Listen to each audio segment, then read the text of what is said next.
J'ai appris l'infidélité de ma fiancée 2 heures avant le mariage, alors je l'ai humiliée devant tout le monde. Elle a tout perdu. Myriam vient d'un foyer profondément religieux. Son père est une figure d'autorité incontestable au sein de leur communauté. Pour eux, cohabiter sans être mariés n'était pas une option. Lorsque Myriam et moi avons évoqué l'idée d'emménager ensemble, la réponse fut catégorique. Si nous voulions partager le même toit, nous devions d'abord nous marier. Il n'y avait aucune place pour la négociation. Le mariage ne fut pas exactement une imposition, mais c'était bel et bien une condition. Si nous voulions avancer dans notre relation, c'était le seul chemin possible. J'ai accepté car, à ce moment-là, j'étais convaincu que c'était la bonne chose à faire. Je l'aimais, ou du moins, c'est ce que je croyais. Le jour du mariage, tout semblait se dérouler comme prévu. La cérémonie devait avoir lieu dans une grande salle de réception, réservée depuis près d'1 an. Plus de 180 invités étaient attendus, des membres de la famille des deux côtés, des collègues de travail, des amis de l'université. Nous avions investi beaucoup d'argent et de temps dans cet événement. 2 heures avant la cérémonie, je me trouvais dans une pièce attenante à la salle, accompagné de mon frère et de 2 amis proches. Nous nous préparions, ajustant les derniers détails de nos costumes, parlant de tout et de rien pour atténuer la tension naturelle de l'instant. Mon téléphone était posé sur la table. J'ai reçu un message d'un numéro inconnu. Au début, je n'y ai pas prêté attention. Je pensais qu'il s'agissait d'un prestataire confirmant un détail de dernière minute, mais lorsque j'ai vu l'aperçu, j'ai eu l'impression de recevoir un coup de poing dans le ventre. C'était une photo. J'ai ouvert le message. Sur l'image apparaissait Myriam. Il n'y avait aucun doute possible. Elle portait une robe que j'ai reconnue immédiatement, une qu'elle avait l'habitude de mettre pour aller au bureau. Elle se trouvait dans ce qui semblait être le parking d'un motel. À ses côtés se tenait un homme que j'ai également reconnu, Daniel, son collègue de travail.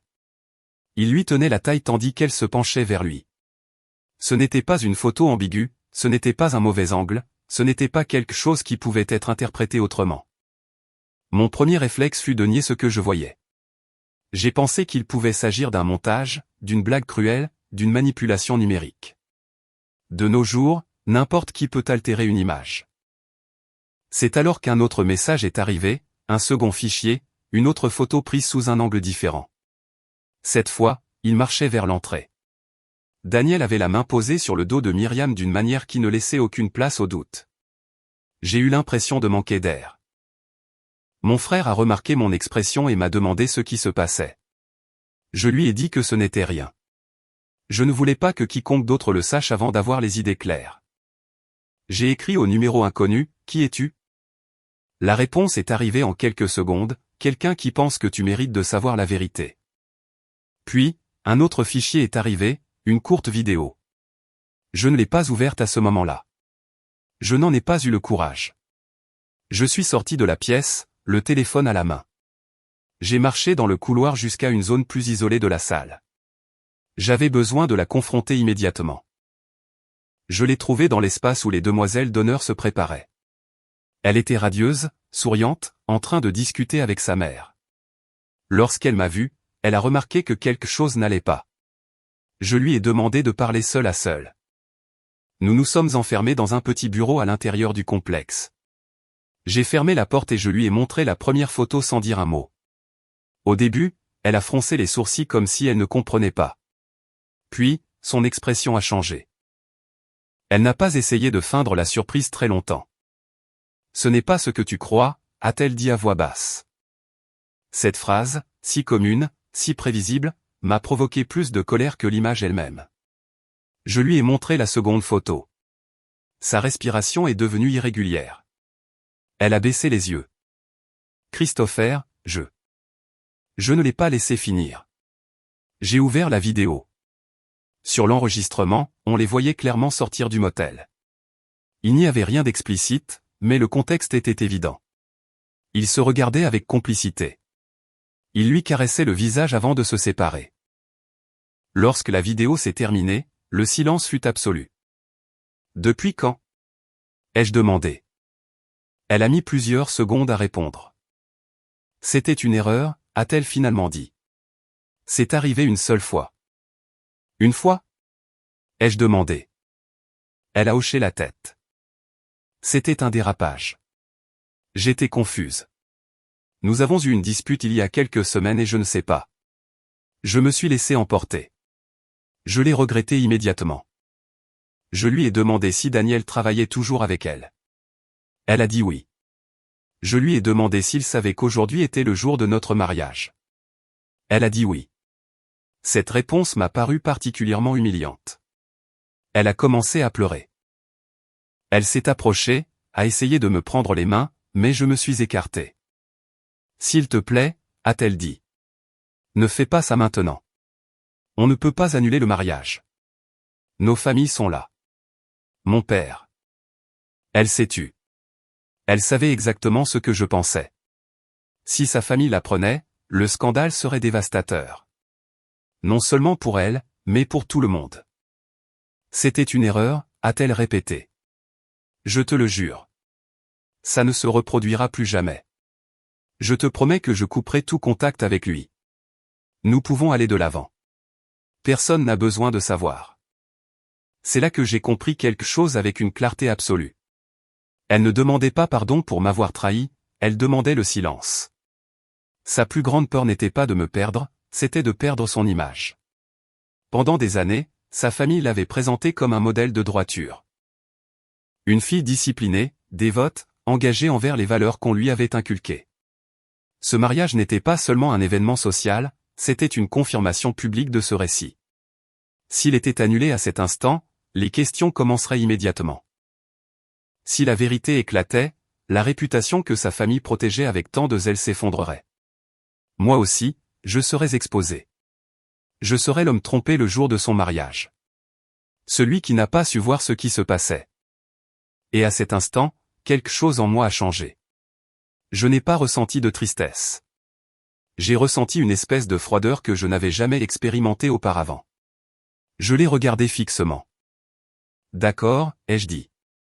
Elle a levé les yeux, surprise. D'accord? Oui. Nous allons nous marier. Ses yeux se sont remplis d'un soulagement immédiat. Elle m'a serré fort dans ses bras. Merci. Tu ne le regretteras pas. Je te le promets. Je ferai tout ce qu'il faut pour me racheter. Je n'ai pas répondu. Je suis sorti de ce bureau avec une décision prise. Alors que je retournais vers la pièce où se trouvaient mes amis, mon téléphone a vibré à nouveau. Le numéro inconnu avait envoyé un autre message. Cette fois, c'était un audio. J'ai mis mes écouteurs pour l'écouter sans que personne d'autre ne l'entende. C'était la voix de Myriam. Je ne savais pas dans quel contexte cela avait été enregistré, mais son ton était intime. Elle parlait à Daniel. Elle disait que ce qu'ils avaient fait était une erreur, mais aussi qu'elle ressentait quelque chose qu'elle ne pouvait ignorer. Elle ne mentionnait pas mon nom, elle ne parlait pas d'amour envers moi. J'ai rangé le téléphone dans ma poche. À ce moment-là, j'ai compris que la trahison n'avait pas été une impulsion isolée. Il y avait une histoire derrière que j'ignorais. La cérémonie allait commencer dans moins d'une heure. J'avais deux options, tout annuler et provoquer un scandale immédiat, ou attendre. J'ai choisi d'attendre. Non pas par dignité, non pas par amour, mais parce que je savais que si j'agissais au bon moment, l'impact serait irréversible. Je suis retourné auprès de mes amis, feignant la normalité. J'ai souri pour les photos protocolaires. J'ai accepté les blagues nerveuses. J'ai reçu des accolades.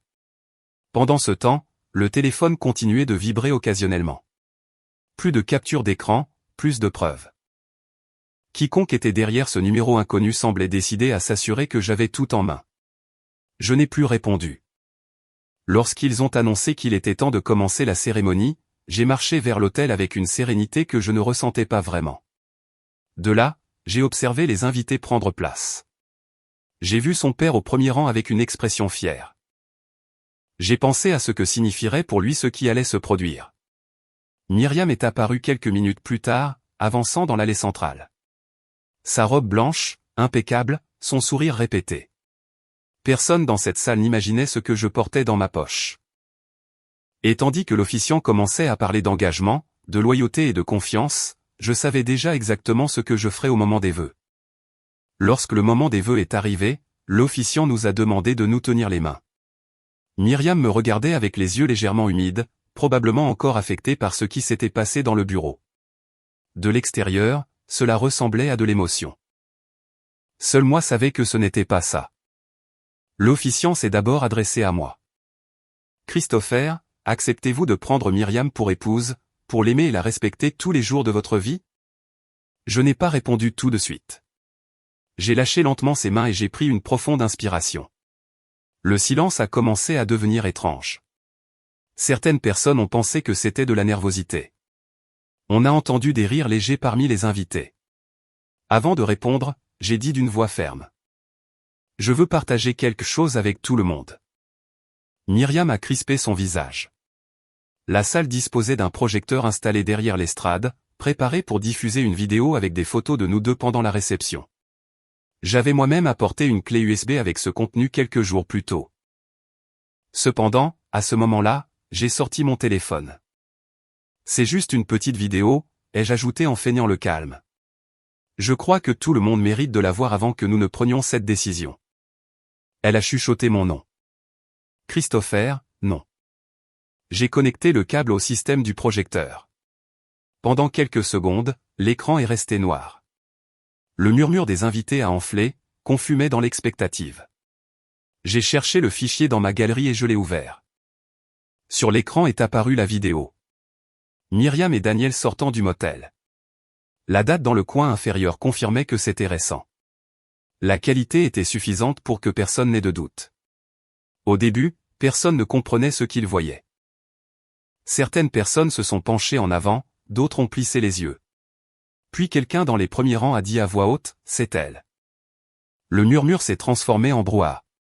Dans la vidéo, Daniel caressait le visage de Myriam avant de se séparer d'elle. Elle souriait.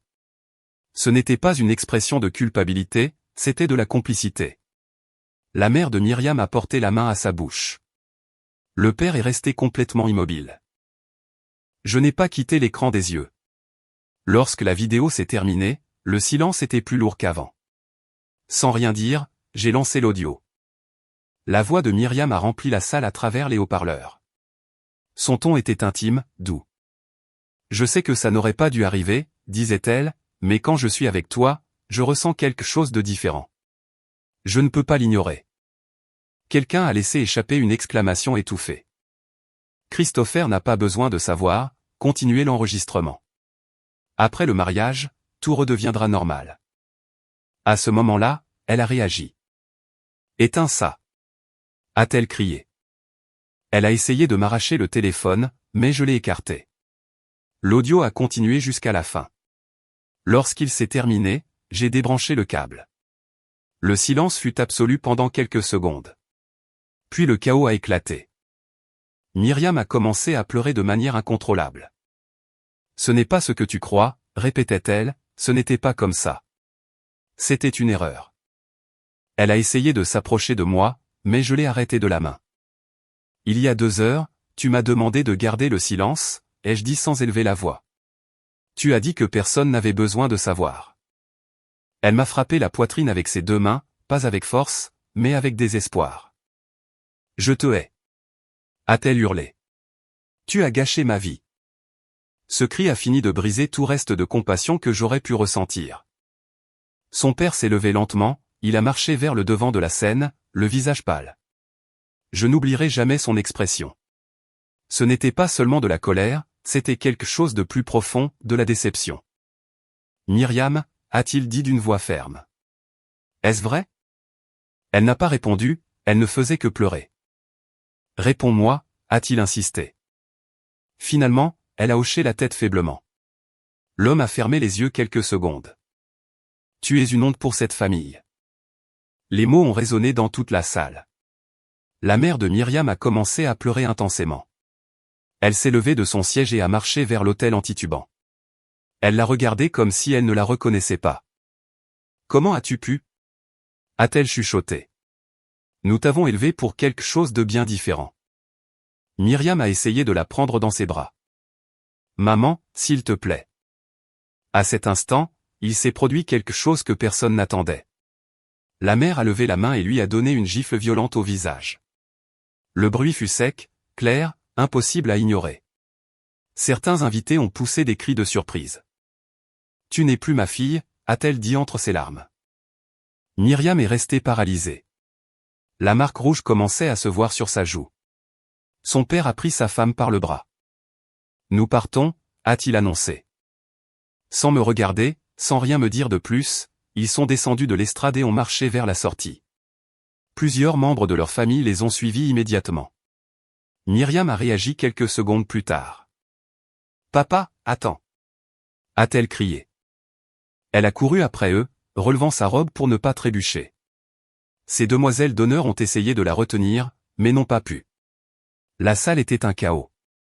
Des invités debout, des conversations croisées, des regards gênés. Certains m'observaient avec une approbation silencieuse, d'autres avec un malaise évident. Je restais debout devant l'autel. L'officiant avait reculé de quelques pas, clairement dépassé par la situation. J'ai pris le micro. « Le mariage est annulé », ai-je dit d'une voix stable. « La réception aussi. Vous pouvez disposer. » Il n'y eut pas d'applaudissements, pas de cris, juste un murmure pesant. Alors que les gens commençaient à sortir, quelques amis se sont approchés de moi. Mon frère fut le premier. « Ça va ?» a-t-il demandé. Je n'ai pas su quoi répondre.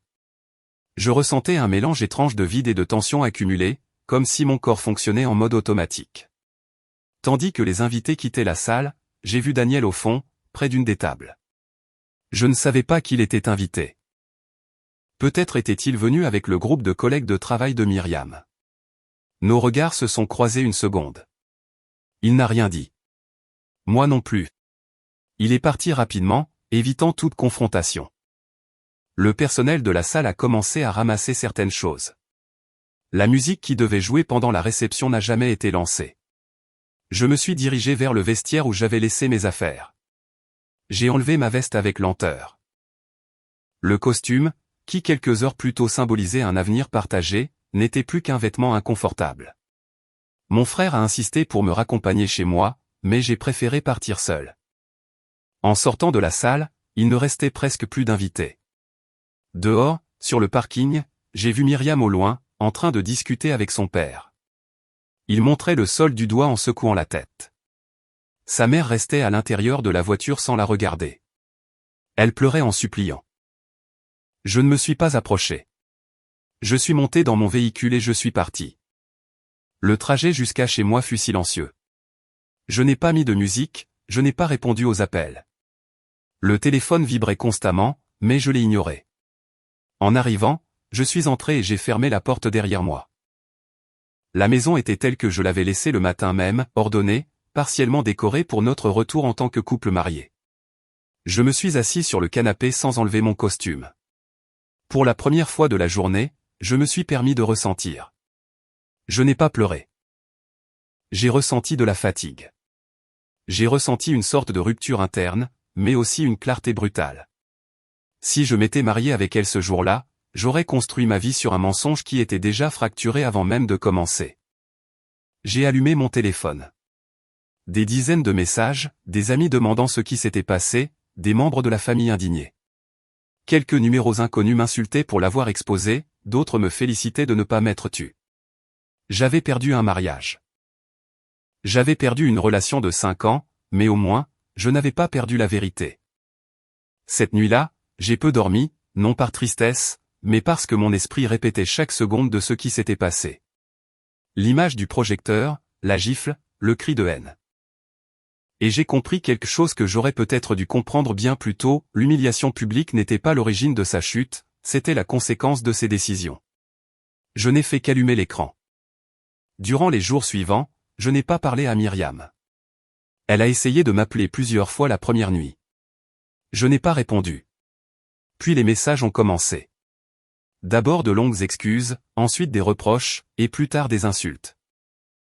Elle est passée par toutes les étapes en quelques heures. Je n'ai répondu à aucun message. Je me suis limité à annuler les paiements restants de l'événement, à renvoyer certains cadeaux qui étaient déjà arrivés chez moi et à informer ma famille que je ne voulais pas qu'ils discutent du sujet avec des tiers. Je n'avais pas envie de transformer cela en un spectacle prolongé. Cependant, le spectacle avait déjà eu lieu. Dans une petite ville, les rumeurs vont vite. En moins d'une semaine, pratiquement tout notre cercle social savait ce qui s'était passé. Certains racontaient l'histoire en exagérant les détails, d'autres essayaient de l'adoucir, mais le noyau restait le même, le mariage annulé pour une infidélité exposée à l'autel. Par le biais de connaissances communes, j'ai su ce qui est arrivé ensuite à Myriam. Le dimanche suivant le mariage, sa famille s'est rendue à l'église comme elle le faisait chaque semaine. Elle n'y est pas allée. Apparemment, elle a essayé de les accompagner, mais son père lui a demandé de ne pas le faire. Il ne voulait pas que la situation génère plus de commentaires pendant l'office. Quelques jours plus tard, d'après ce qu'on m'a raconté, les responsables de la congrégation l'ont convoqué pour parler. Je ne sais pas exactement ce qui s'est dit lors de cette réunion, mais le résultat fut clair, elle a été formellement écartée de la communauté. Pour sa famille, c'était plus qu'une sanction religieuse, c'était un déshonneur public. Son père, qui pendant des années avait occupé une position respectée dans ce milieu, a cessé d'y assister pendant un temps. La pression sociale a été forte, non pas parce que l'infidélité était un fait inconnu dans le monde, mais parce qu'elle avait été exposée d'une manière impossible à ignorer. J'ai aussi appris qu'en essayant de rentrer chez elle après le mariage, son père lui a dit qu'elle avait besoin de réfléchir ailleurs. Ce n'était pas une expulsion avec des cris ni de la violence, mais le message était clair, elle n'était pas la bienvenue tant que la situation était si récente. Myriam a passé quelques jours chez une amie. Ensuite, selon ce qu'on m'a rapporté, elle a démissionné de son travail. Daniel a également quitté l'entreprise peu après. Je ne sais pas si c'était par choix ou à cause d'une pression indirecte. La seule certitude est qu'ils ont tous deux disparu de l'environnement professionnel presque au même moment. Un mois plus tard, quelqu'un m'a dit que Myriam avait déménagé dans une autre ville. Elle n'a pas laissé d'adieu public, elle n'a pas publié d'explications sur les réseaux sociaux, elle est simplement partie. Je n'ai jamais su si elle était partie avec lui ou seule. Je n'ai pas non plus cherché à le savoir. Certaines personnes m'ont demandé si j'avais ressenti de la culpabilité en apprenant qu'elle avait été mise à l'écart de l'église et éloignée de sa famille. Ma réponse a toujours été la même, je n'ai pas pris ces décisions à sa place. Je n'ai pas inventé la vidéo. Je n'ai pas fabriqué l'audio. Je ne l'ai pas obligée à trahir notre relation. La seule chose que j'ai faite, c'est refuser de porter un mensonge qui m'aurait accompagné toute ma vie. Pendant les premières semaines qui ont suivi l'annulation du mariage, j'ai vécu quelque chose de curieux. Ce n'était pas une tristesse profonde, ce n'était pas une rage constante, c'était plutôt une sensation de décompression, comme si j'avais soutenu une structure instable sans m'en rendre compte et qu'en s'effondrant, elle avait révélé qu'elle était fissurée depuis longtemps. Avec le temps, j'ai commencé à analyser la relation avec plus d'objectivité. Je me suis souvenu de discussions qui semblaient mineures, mais qui, vues rétrospectivement, montraient une déconnexion. Je me suis souvenu de moments où elle défendait excessivement son image face aux autres. Je me suis souvenu de la façon dont, lorsque nous parlions d'avenir, elle mentionnait souvent ce que les gens penseraient. Peut-être que la pression de son environnement a été un facteur. Peut-être que le désir de maintenir une apparence parfaite l'a conduite à diviser sa vie en compartiments. Je ne le sais pas avec certitude. Ce que je sais, c'est que le jour où j'ai reçu ce message 2 heures avant la cérémonie, ma vie aurait pu prendre un chemin très différent. J'aurais pu accepter sa demande de silence. J'aurais pu me marier. J'aurais pu faire semblant que rien ne s'était passé. Et pendant des années, j'aurais douté chaque fois qu'elle serait rentrée tard du travail, chaque fois qu'elle aurait protégé son téléphone, chaque fois qu'elle aurait mentionné le nom de Daniel ou de n'importe quel autre collègue. La confiance, quand elle se brise avant le mariage, ne se répare pas avec une promesse prononcée sous la contrainte. Certaines personnes soutiennent que j'aurais dû gérer cela en privé, que l'exposer devant tout le monde était excessif.